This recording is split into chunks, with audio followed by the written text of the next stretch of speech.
2nd of October 1985, Enfield, North London. Sergeant Gary Gavin of the Worcestershire and Sherwood Foresters stood at attention. He was about to receive something, a new rifle, the first one issued under the new programme. Generals were there, defence correspondents, foreign military attachés. And Sergeant Gavin accepted an L85 A1 individual weapon. The weapon that would replace the Lee Enfield's direct successor. That would replace the rifle British soldiers had carried through Korea and Aden and Ulster. That would carry the British Army into the 21st century. The men at RSAF Enfield were proud of it. The Ministry of Defence was proud of it. Britain had become one of the first NATO militaries to field a Bullpup service rifle. The magazine sat behind the trigger. The barrel was 20 inches long, inside a package just 31 inches total. Compact. Optically sighted as standard. The future. Within 2 years, soldiers were taping the top cover shut to stop it popping open mid-patrol. Within 5 years, the mod's own internal report had catalogued more than 50 separate design faults. Within 6 years, British soldiers carried it into the First Gulf War, and it jammed in the sand. Not occasionally, systematically. The rifle was still in service 40 years later.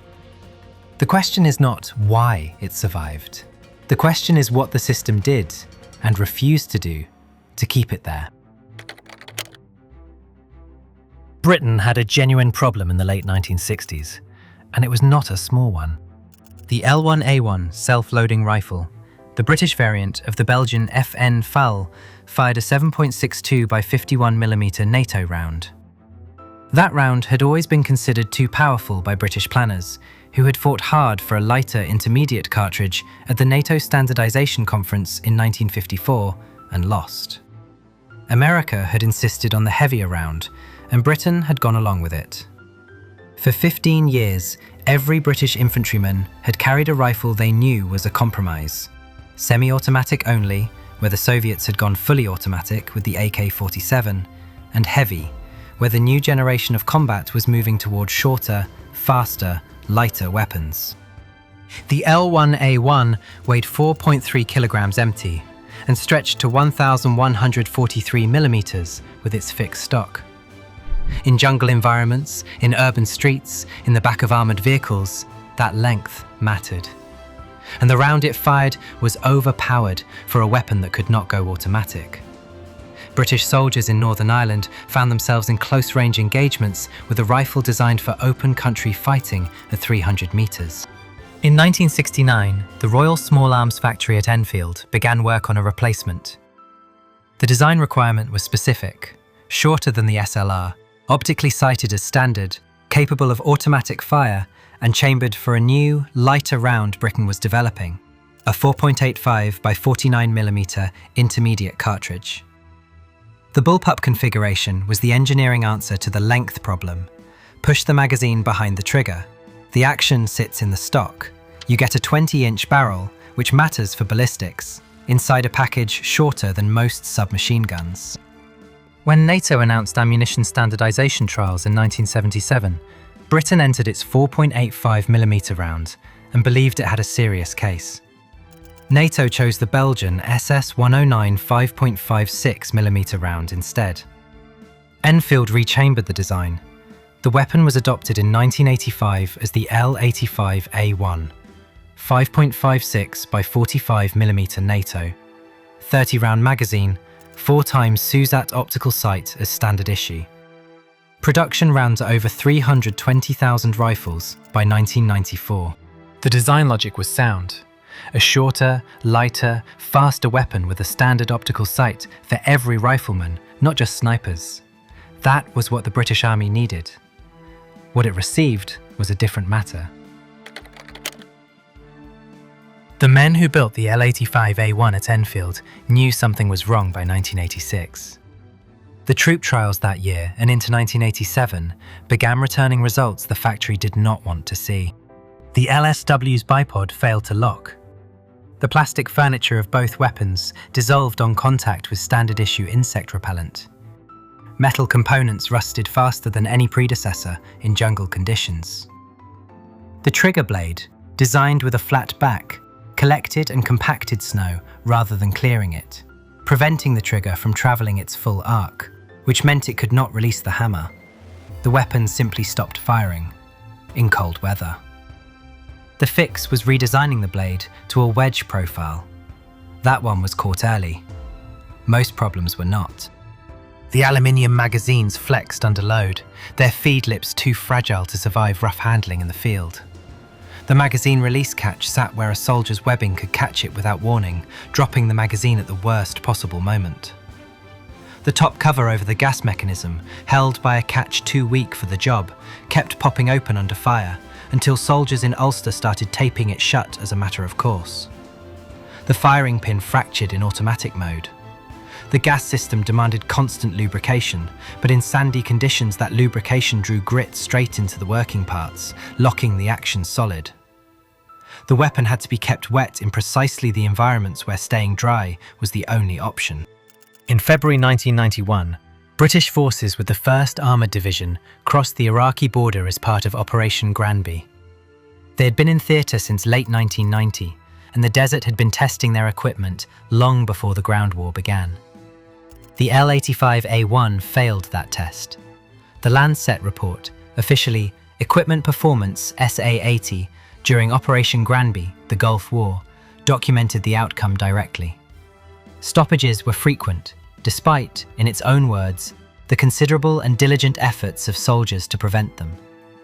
Neither the rifle nor the LSW had ever passed sand trials. The lubrication problem that soldiers had flagged in training made the weapon unworkable in the one environment it had just been sent to fight in. The report catalogued more than 50 faults. When it was leaked to the press, the mod declared it a fabrication. It then conceded the document was genuine, but insisted it was unofficial and lacked credibility. 7 of those faults were subsequently addressed. The other 43 were not. The soldiers carrying L85 A1s in the Gulf had spent years learning to live with what the report confirmed. They taped the covers, managed the lubrication, found workarounds for every deficiency the procurement system had declared acceptable. British Special Forces had evaluated the L85 during troop trials and walked away from it. The SAS preferred the M16. The rifle that Britain's own Special Forces wouldn't carry was the standard individual weapon for every other soldier in the army. Here is what the procurement system decided after reading the LANDSET report. Not replacement. Replacement was too expensive. The mod had spent the money. Over 320,000 rifles at a cost the government did not want to revisit. So in 1992, the ministry began exploring what modifications might be possible. And then it sat with that question for 5 years. In 1997, 6 years after the Gulf War had exposed the weapon's failures before the world's press, it was finally decided to upgrade the existing stock. The contract did not go to a British manufacturer. There was no longer a British small arms manufacturer capable of doing the work. RSAF Enfield had closed. Nottingham had closed. Britain's entire military small arms industrial base, built across generations from the pattern room to the proof house, had been rationalised out of existence during the privatisation years. The contract went to Heckler & Koch, a German firm that happened, at that point, to be owned by British Aerospace, which meant the work was technically still British by ownership, if not by craft or geography. 200,000 L85 A1 rifles were sent to H&K for conversion at £400 per weapon. £80 million to correct faults the British soldiers had been documenting since 1986. H&K redesigned the cocking handle, strengthened the bolt and extractor, reworked the hammer assembly to reduce the most persistent stoppages, thickened the magazine housing, and applied Teflon coatings to the gas components. The new designation was L85A2. Conversion ran from 2000 to 2006. The first A2s reached Afghanistan in December 2001, 3 months before the conversion program had formally finished, and reports of jamming came back almost immediately. The mod attributed the problems to poor maintenance discipline. The army attributed them to the rifle. The truth was closer to the mod's position. The A2, when cleaned properly, worked. Battlefield mission trials put it at a 95% pass rate. Its nearest rival in comparative testing reached 47%. Mean rounds between failure was 25,200. By any objective standard, the rebuild had produced a serviceable weapon. But no other major military has ever adopted it. The rifle that Britain rebuilt at a cost of £80 million, that beat every competitor in independent reliability testing, never sold a single unit on the export market. The reputation the A1 had earned between 1985 and 1991 proved impossible to shift. That is the dark reason the L85 is still in service. Not because it became the best rifle Britain could field, because by the time it was good enough to replace, Britain had already spent too much to walk away, had already lost the industrial capacity to build something better at home, and had set in motion a replacement programme, Project Greyburn, that as of early 2026 remained in the concept phase, with the L85 A3s projected out of service date sitting at 2030. 45 years from first issue to planned withdrawal, for a rifle that was broken when it arrived. The L85 A2 went to Iraq. It went back to Afghanistan. Measured against what the A1 had been, it held up.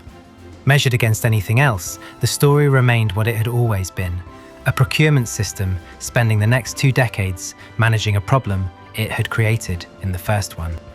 The A2 did carry one genuine advantage that rarely got acknowledged. Its full-length 20-inch barrel produced higher muzzle velocities than the shorter carbines that most Allied forces had moved to by then. The M4 carbine that American soldiers carried into the same engagements had a 14.5-inch barrel, nearly 6 inches shorter. In Helmand Province, where contacts frequently opened at distance, that gap mattered less than weight of fire in tactical air. But at the ranges where infantry were closing to clear compounds, the L85 A2 was not being outshot on ballistics. The SUSAT optical sight tells a similar story. Standard issue since 1985, it meant that British infantrymen had been going to war with a 4 times magnified optic for 15 years before American forces began issuing equivalent sights across the board.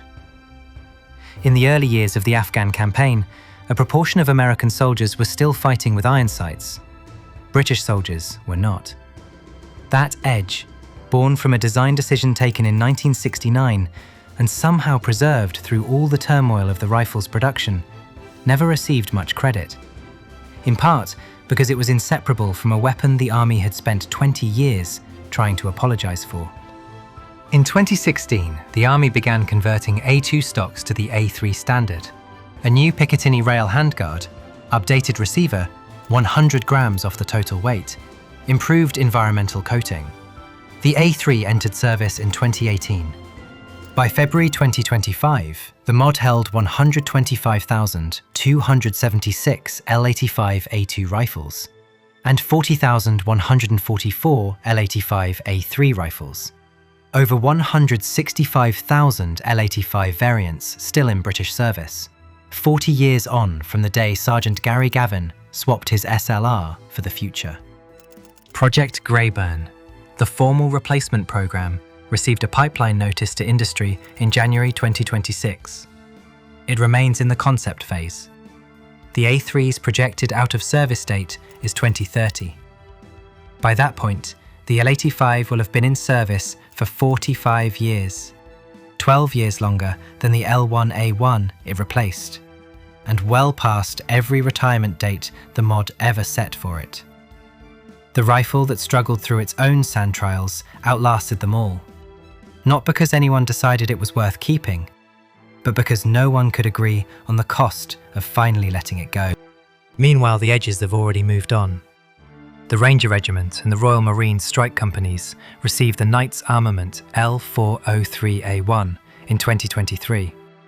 A conventional rifle, not a bullpup, as though the bullpup experiment is being quietly wound down from the outside in, while the centre waits for a budget that keeps failing to materialise. Every generation of military procurement begins with a problem worth solving.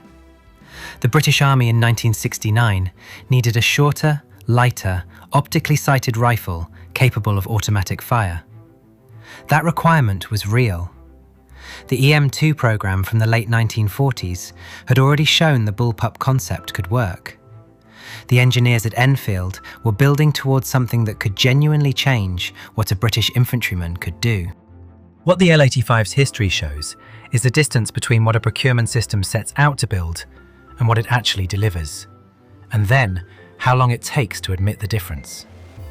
The failures of the A1 were not accidents of engineering. They were the result of factories running out of production lines under the near certainty of closure, of quality standards bent to meet schedule, of ministers who had committed to a number and could not afford for that number to be wrong. The mod knew. The LANDSET report was not a revelation to the people who read it. It was a written record of what they already knew. Their first response was to call it a forgery. That decision, to deny, then minimize, then quietly absorb, is the real explanation for why the L85 is still in British service. Replacing the rifle would have required acknowledging what the report said. Rebuilding it, at a cost approaching the original contract, allowed the institution to treat the problem as a technical one, not a systemic one, not an accountability one. 40 years on, British soldiers still carry a rifle no foreign army ever bought, rebuilt by a German firm because Britain had already dismantled the factories that might have done it differently.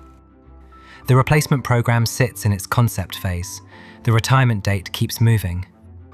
Military institutions do not keep broken weapons in service because they don't know they're broken. They keep them in service because knowing is not the same as being able to act. The L85 is not still in British hands because it became good enough. It is still in British hands because the cost of admitting it was wrong arrived long before the money to put it right. If you want to understand how that happens, subscribe and turn the notifications on. There's more where this came from.